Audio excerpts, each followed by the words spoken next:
To cell in series, अगर ये combination में चलना है। सो अब ये पूरा एक्सप्लेनेशन है क्लास 12 का है, और इस क्लास 12 में ये पूरा डेरिवेशन मीन्स बोर्ड लेवल पर भी आता है, और इससे रिलेटेड न्यूमेरिकल क्वेश्चन जो होंगे आपके आएंगे। तो माना कि E1 E2 be the EMF of two cell, clear, and R1 R2 their internal resistance, and let the two cell is being sending the current in the circuit, and let VA or VB and VC be the potential at the point A, B and C। अब imagine करिए ये R1 रखा हुआ है, R2 रखा हुआ है, internal resistance है, E1 और E2 हमारे यहाँ पर EMF आ जाएंगे, एंड I जो है उस पर करंट फ्लो हो रहा है, बट वो करंट जो है B और C और A के बीच में है। अब एक ये सर्किट बना हुआ है, ठीक है। अब इनमें कौन कौन से पॉइंट आए हैं, E आया है, R आया है और I की बातें हुई हैं बिटवीन द A, B और C पॉइंट। अब अगर इनको सबको सॉल्व किया जाएगा, जैसे इमेजिन करते हैं ये पॉइंट रखा हुआ है, बहुत सारे ऐसे हो सकते हैं कॉम्बिनेशन में, अगर इनको सॉल्व करके रखेंगे तो ये आ जाएगा E इक्विवेलेंट आ जाएगा। यही चीजें तो हम लोग करते रहे हैं अभी तक। तो यहाँ पर एक सिंपल फिगर जो आएगा E इक्विवेलेंट, पर ये केवल आएगा ना, डेरिवेशन पर कैसे आएगा, potential difference between the positive and negative. So क्या हो जाएगा VAB, सो VA और B कैसा हो जाएगा, VA माइनस VB, अपोजिट में है कि नहीं है, ध्यान देना पड़ेगा क्योंकि इसके क्वेश्चन अभी और भी आ जाएंगे, वोल्टेज लॉ किरचॉफ वगैरह कहाँ का नेक्स्ट टॉपिक पर चल रहा है। तो VAB देखो, B A से B पर जा रहा है ना, A to B, तो यहाँ पर क्या हो जाएगा VA माइनस VB। अगर इस तरफ से इस तरफ आ जाए तो प्लस हो जाता है, पर A से B पर है तो VA माइनस VB, तो लिख क्या सकते हैं I1 minus IR1 V equal to IR, ठीक है। तो यहाँ जरूरी नहीं है V लिखे यहाँ पर, तो I1 माइनस IR, ठीक, ये पहले वाले में चल चुकी है, तो इक्वल टू फर्स्ट इक्वेशन हो गई। अब ऐसे ही जब हमने B से C पर बनाई तो B से C पर भी तो अपोजिट में ही जा रहा, देख रहे हो यस सर, करंट के इस तरफ, तो कितना हो जाएगा VB माइनस VC, तो ये क्या होगा E2 माइनस IR2, क्लियर है, ठीक है। अब ध्यान देना कि जो यहाँ पर करंट जो R1 R2 यहाँ पर वैल्यू आएगा, तो उसके थ्रू से आप जो है ये B और BBC इस तरीके से फाइंड आउट होगा, ठीक है। अब इनका कॉम्बिनेशन करना है। सो कॉम्बिनेशन का मीनिंग क्या होगा भैया, ये करके ऐसे निकाल कर ये शॉर्ट फिगर बनाना है,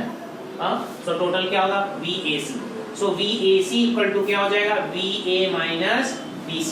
सो VAC equal to VA minus BC, इसका और इसका दोनों का भी जो है आप लेस कर लीजिए, तो VA इक्वल टू हमारा क्या है VA माइनस VB, और VC इक्वल टू क्या है VB minus VC, this point, ठीक है। ये दोनों पॉइंट यहाँ रखे हुए देखो, इसकी वैल्यू हम लोगों ने क्या निकाली है, ये इसकी वैल्यू क्या निकाली है, ये, ठीक, दोनों की वैल्यू हम लोग पुटअप कर दी, समझ में आ रहा है पूरा।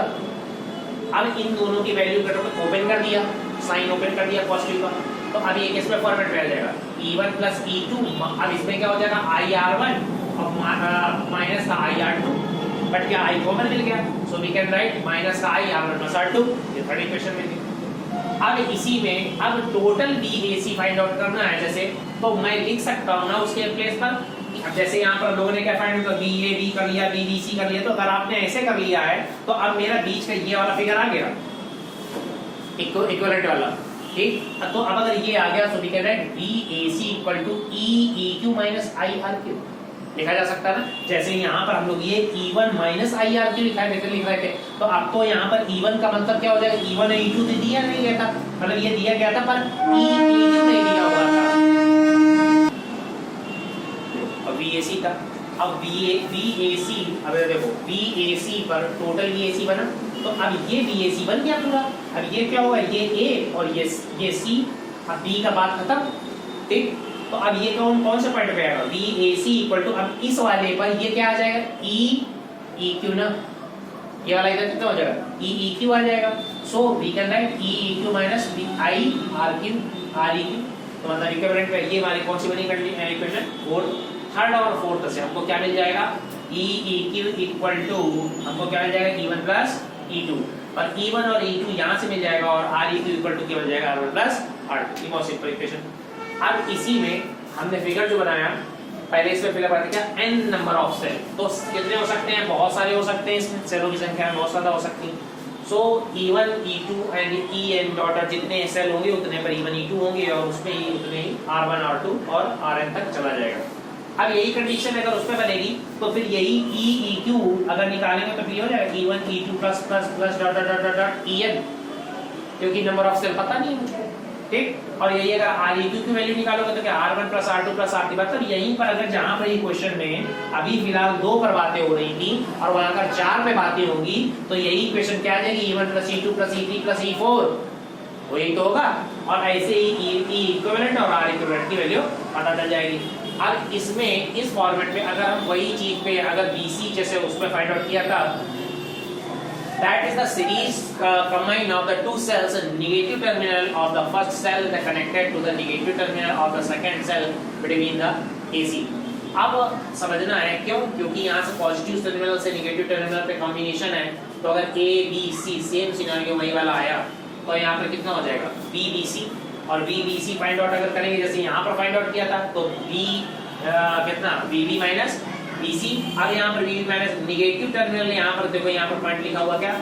Negative terminal of first cell हुआ। अब ये पहले ये देखो पहले सेल का क्या नेगेटिव और इसका पॉजिटिव है, तो पॉजिटिव से नेगेटिव कनेक्ट होने पर साइन कौन सा रहेगा, नेगेटिव। और इक्विवेलेंट ऑफ EMF जब निकालोगे तो इक्विवेलेंट में E1 माइनस E2 करोगे और R EQ निकालोगे तो सेम, मतलब ये वाला पॉइंट जो आ जाएगा आपको यहाँ तक बहुत इंपॉर्टेंट रहेगा और सेम कम कंप्लीट हो जाएगा, ठीक।